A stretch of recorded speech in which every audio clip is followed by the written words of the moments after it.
Jésus, notre seule espérance. Wilhelm Busch. En compagnie de l'apôtre Paul. Embarqués à Troas, nous avons fait voile directement vers Samothrace et le lendemain vers Néapolis.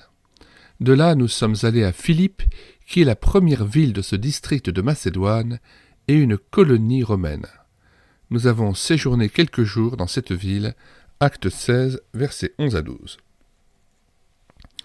Je ne serais pas surpris que quelqu'un me dise « Ce texte ne peut pas convenir pour un message, monsieur Busch. » Pourquoi n'avoir pas pris d'autres passages, notamment le merveilleux psaume « Le Seigneur est mon berger » ou l'extraordinaire déclaration « Je suis celui qui pardonne toutes tes transgressions » ? Pourquoi avoir précisément choisi ce texte du livre des Actes ? J'espère pouvoir vous amener à modifier votre opinion sur ce texte. L'écrivain et poète autrichien Stefan Zweig a consacré l'expression « heures étoilées de l'humanité » en la donnant pour titre à l'un de ses ouvrages.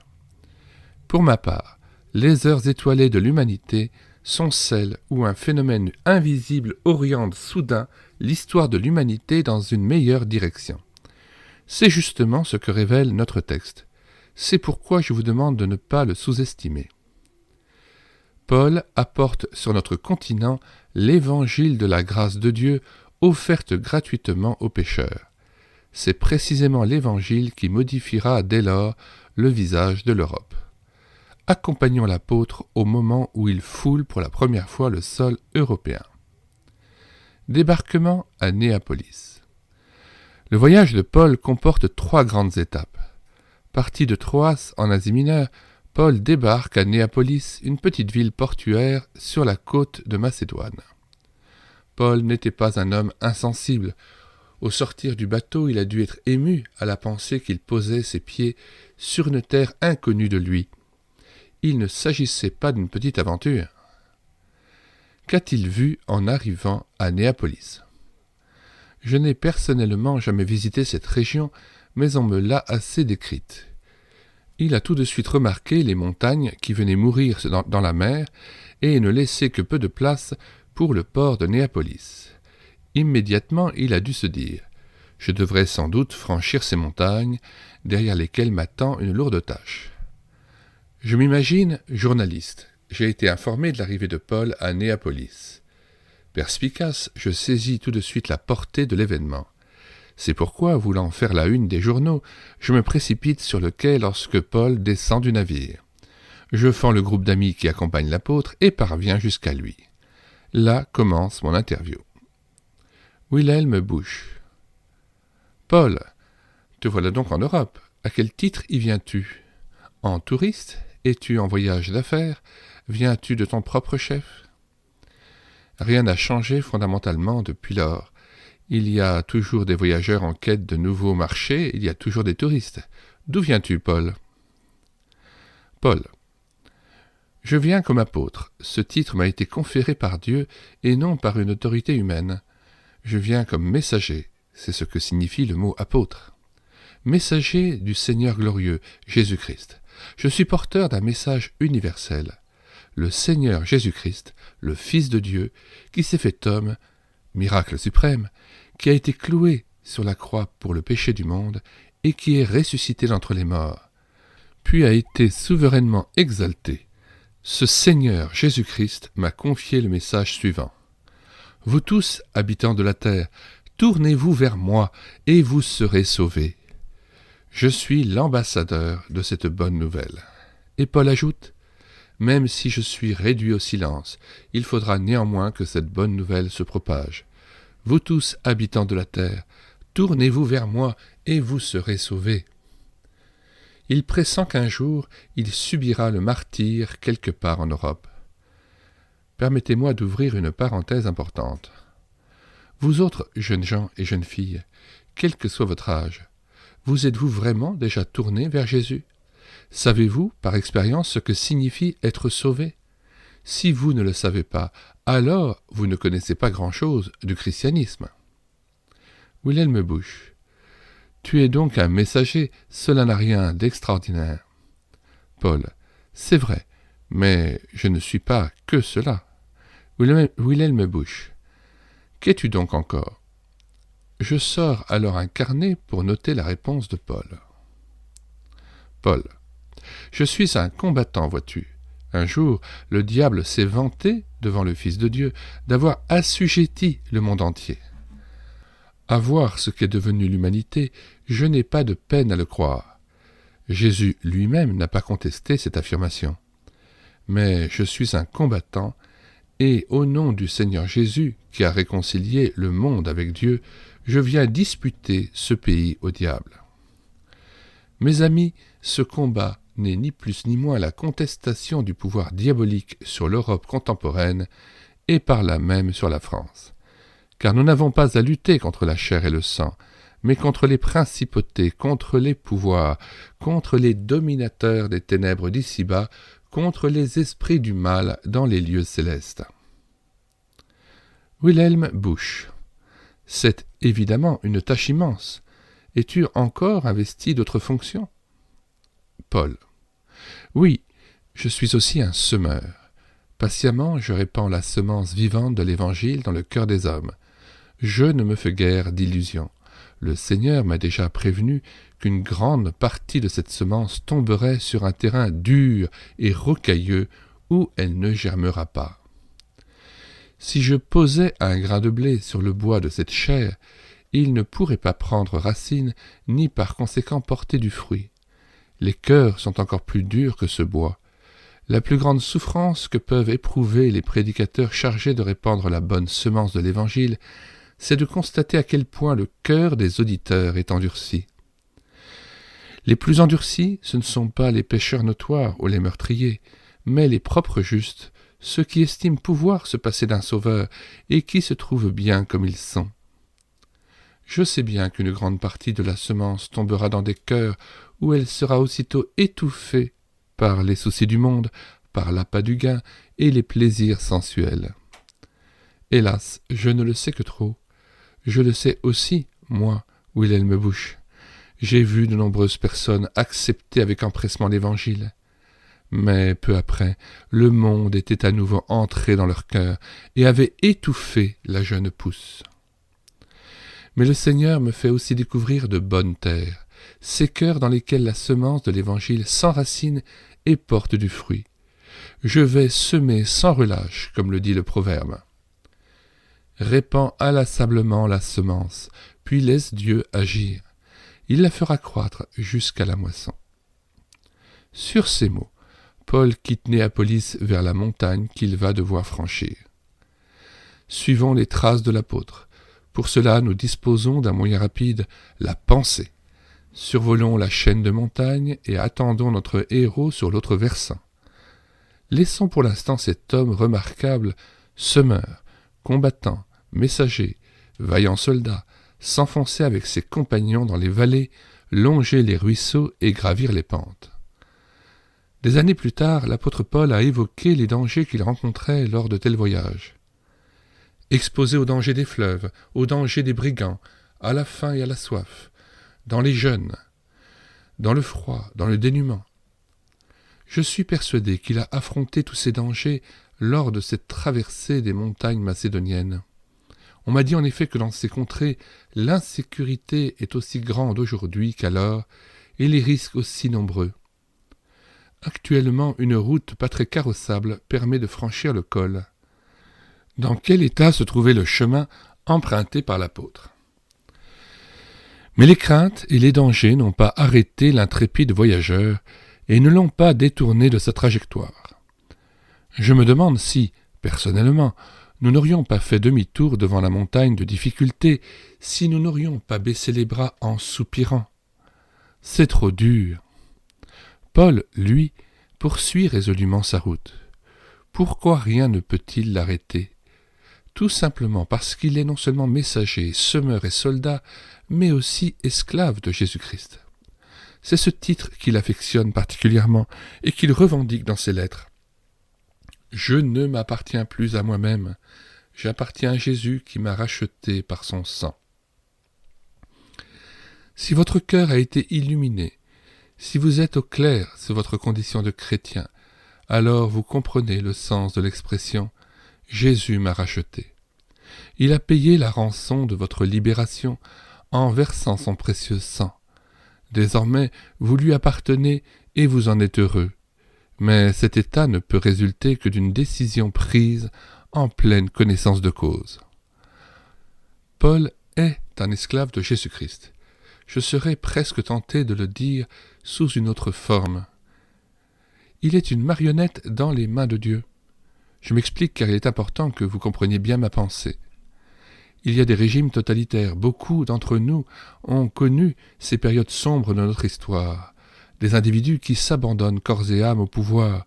Ils pensent, parlent et agissent en totale conformité avec les directives de l'État. Ce sont des robots de l'idéologie au pouvoir. Vous vous souvenez sans doute comment se sont comportés des membres du parti nazi. Ils ont été condamnés pour avoir fusillé ou déporté un grand nombre de juifs.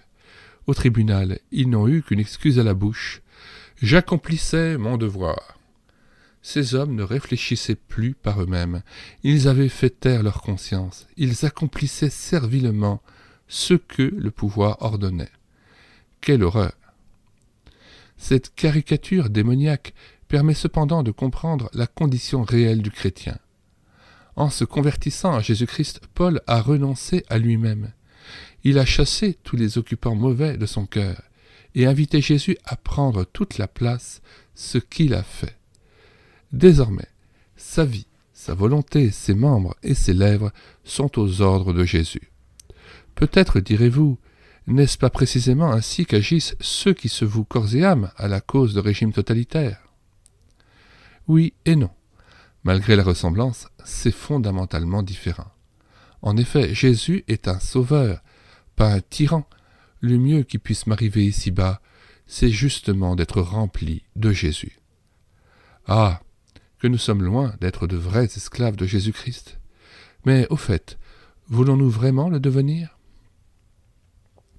Dans la plaine de Philippe, revenons auprès de l'apôtre Paul que nous avons quitté à la sortie de Néapolis. Le voici maintenant au terme de sa deuxième étape, la contrée de Philippe. Paul vient de franchir les montagnes.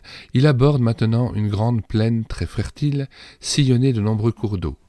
Droit devant lui s'élèvent de hautes montagnes, sur sa droite se dressent les murs gris et les tours d'une ville fortifiée, Philippe. Rejoignons Paul dans cette plaine et faisons route avec lui. Paul est un homme cultivé. Il sait que ses pieds foulent une terre abreuvée du sang d'innombrables victimes, car la plaine de Philippe a été le théâtre d'un des plus violents combats de l'Antiquité en 42 avant Jésus-Christ. Cet indice aura peut-être permis à mes lecteurs de deviner qu'il s'agit de la bataille qui a ouvert au général romain Octave la voie du trône. Devenu premier empereur romain, Octave prit le nom d'Auguste, c'est-à-dire celui qui est élevé, Dieu en quelque sorte. Cet empereur est mentionné dans le récit de la Nativité. C'est pourquoi on peut penser que Paul connaissait son histoire. Tandis qu'il traversait cette plaine historique, témoin d'un événement capital dans la vie de l'Occident, Paul se remémorait probablement ce qui s'était produit environ un siècle plus tôt. Imaginons un peu les pensées qui sont venues à l'esprit de l'apôtre en ces instants. Curieuse coïncidence, une bataille décisive s'est déroulée ici, et moi, ne suis-je pas venu en Europe pour ouvrir une brèche dans le royaume de l'ennemi, pour livrer un combat spirituel et y remporter la victoire sous les ordres de mon chef, le Seigneur Jésus-Christ, le ressuscité. Je vais essayer de me comporter en bon journaliste et de lire dans les pensées de l'apôtre, tandis qu'il parcourt l'ancien champ de bataille. Je suis persuadé qu'au souvenir des terribles combats qui ont eu lieu sur cette terre grecque, Paul a été passablement ému. Ne le sommes-nous pas lorsque nous visitons tel endroit connu pour l'âpreté des luttes qui s'y sont déroulées? La bataille avait failli mal tourner pour Octave. Dès le premier jour, ses troupes avaient été battues par celles de Brutus, ses lignes enfoncées et son camp pillé. Octave était au bord de la déroute. Mais au troisième jour, son armée, composée d'anciens légionnaires rompus à tous les combats, s'était ressaisie. Ces solides gaillards s'étaient d'abord débarrassés de leurs lances pour combattre avec leur épée. puis ils avaient abandonné l'épée pour se battre les mains nues et pouvoir étrangler leurs ennemis. Quel carnage! Mais c'est à ce prix qu'ils avaient remporté la victoire. L'heure d'Octave était venue. Désormais, il était le maître du monde. Les choses se sont déroulées exactement de la même façon pour mon maître, remarque Paul. Lorsqu'il était pendu sur la croix et qu'il a poussé ce cri déchirant. « Mon Dieu, pourquoi m'as-tu abandonné ?» Ne donnait-il pas l'impression d'avoir été vaincu? Tous ses amis et alliés l'avaient d'ailleurs bel et bien abandonné. Mais, le troisième jour, ô merveille, il s'est relevé d'entre les morts et a proclamé « Tout pouvoir m'a été donné sur la terre et dans le ciel ». Je serais fort surpris que de telles réflexions ne soient pas venues à l'esprit de Paul. Ou alors, je connais bien mal l'apôtre. Mais Paul aura rapidement chassé ses pensées. Comment pourrais-je comparer Auguste à mon Seigneur? Tout les différencie. Auguste a fait verser le sang de ses soldats pour obtenir la victoire. Jésus, lui, a versé son sang pour ses amis.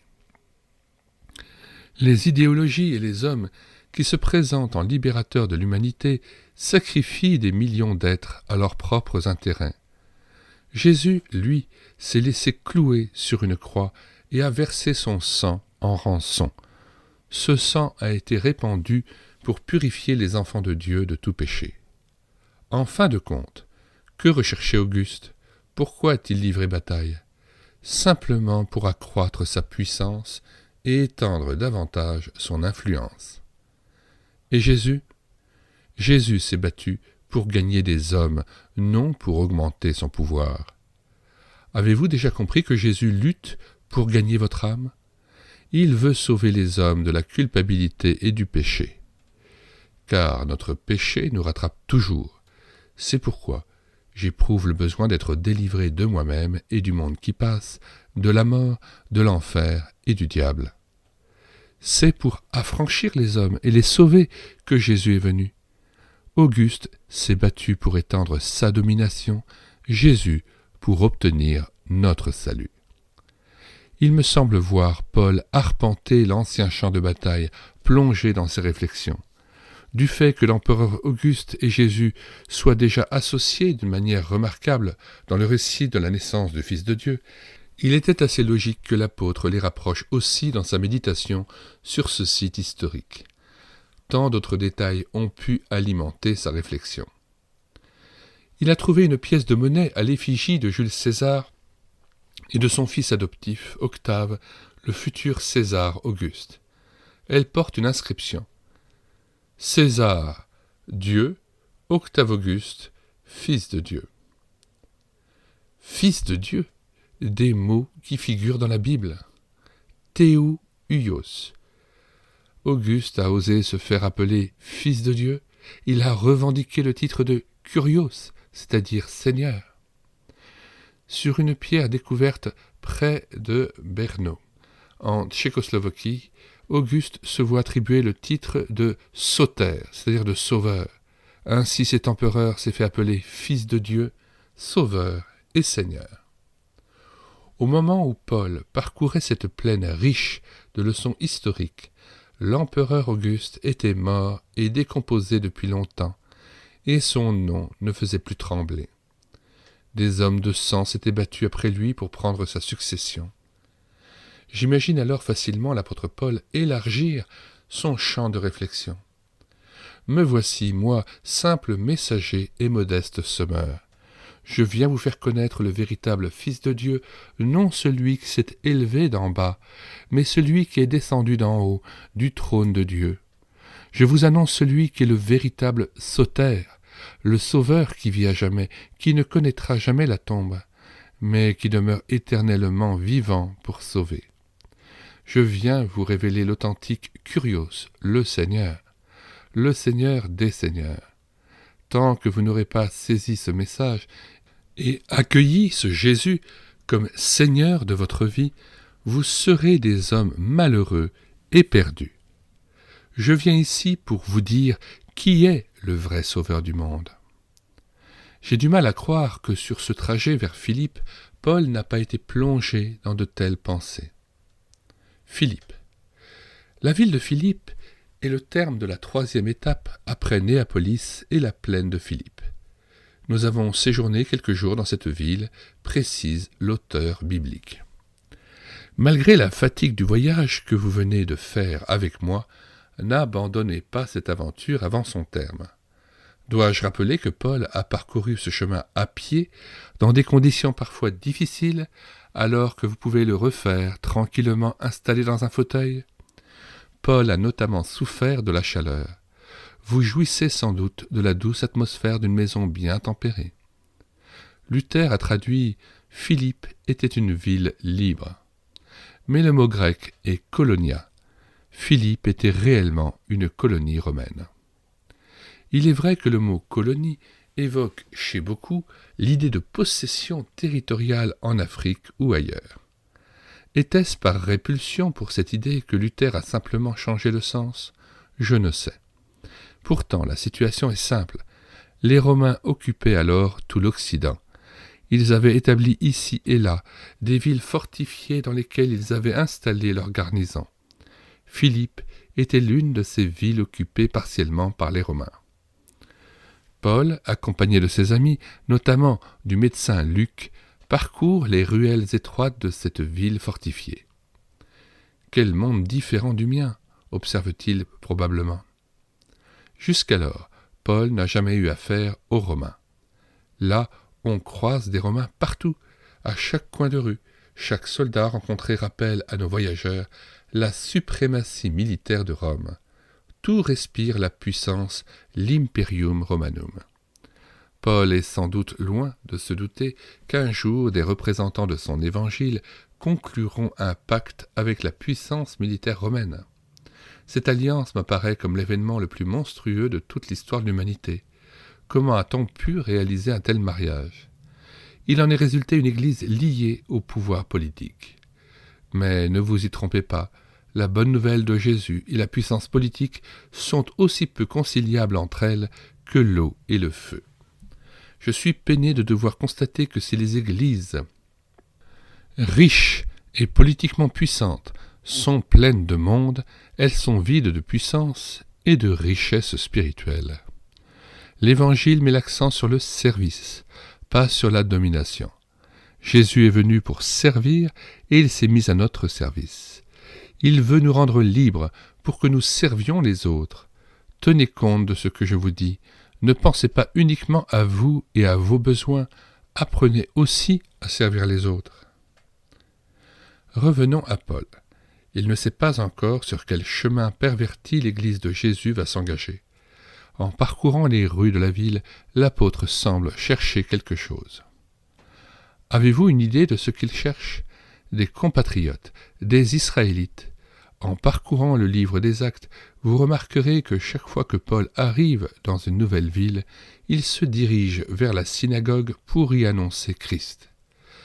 L'appel s'adresse toujours en priorité à Israël. Car le peuple d'Israël connaît Dieu. Paul a ce point commun avec les Juifs. La synagogue est par conséquent un merveilleux tremplin d'où peuvent s'élancer les campagnes d'évangélisation. Mais à Philippe, l'apôtre ne trouve pas ce qu'il a toujours trouvé ailleurs. La ville n'abrite aucune synagogue, pas de communauté juive non plus. Les Juifs se rencontrent certainement quelque part, se dit Paul, mais où ? Il doit bien y avoir dans cette ville quelques personnes qui connaissent Dieu, avec lesquelles je pourrais m'entretenir. Mais où les trouver ? Paul en est réduit à attendre. Nous avons séjourné quelques jours dans cette ville. Patience. Jusqu'ici, Paul a suivi les directives de Dieu. Maintenant, elles lui font défaut. La communication semble coupée, le courant interrompu. Paul ne peut plus rien faire, sauf attendre. Personne, mis à part les flegmatiques, n'aime attendre. Ni moi, ni vous, sans doute. Ni Paul non plus. L'apôtre est venu avec la ferme intention de conquérir l'Europe. Et voilà que Dieu le contraint à s'asseoir et à attendre. Pendant des jours, rien ne se passe. Dieu a de curieuses manières d'agir avec les siens. Si vous êtes un enfant de Dieu, vous en savez quelque chose. Vous savez qu'à certains moments, Dieu réduit à néant tous nos projets, qu'il bouscule nos plans, pourtant mûrement réfléchis. Lorsque cela se produit, nous nous sentons malheureux. Nous redevenons des chrétiens qui mendient ses directives. Telle est l'expérience de l'apôtre Paul. Je suis convaincu que Paul a mis à profit ces journées d'inactivité forcée pour se replacer à l'ombre de la croix, là où le cœur cesse de s'agiter, où le moi et ses désirs sont livrés à la mort, où l'on redécouvre la joie du pardon et du salut, où l'on s'extasie d'être un enfant de Dieu. Au pied de la croix de Jésus, l'homme intérieur puise sa nourriture et sa force. Il en a toujours été ainsi. Oublions l'apôtre Paul pour nous placer nous-mêmes devant cette croix et y demeurer maintenant, demain, cette semaine et toute notre vie. Nous mettons dans les commentaires de cette vidéo le lien d'accès à la page de téléchargement de cet ouvrage sur le site internet médiathèquechrétienne.fr, site que j'ai créé afin de pouvoir rééditer numériquement et gratuitement les ouvrages épuisés et non réédités de la littérature chrétienne. Nous vous invitons donc à vous rendre sur la page d'accueil et à découvrir les différents ouvrages de Wilhelm Busch que nous avons numérisés, mais aussi les centaines d'ouvrages et les dizaines d'auteurs dont nous avons pu ainsi rééditer numériquement le contenu de leurs ouvrages et le mettre à nouveau à disposition de l'Église. Nous vous disons au revoir et à bientôt.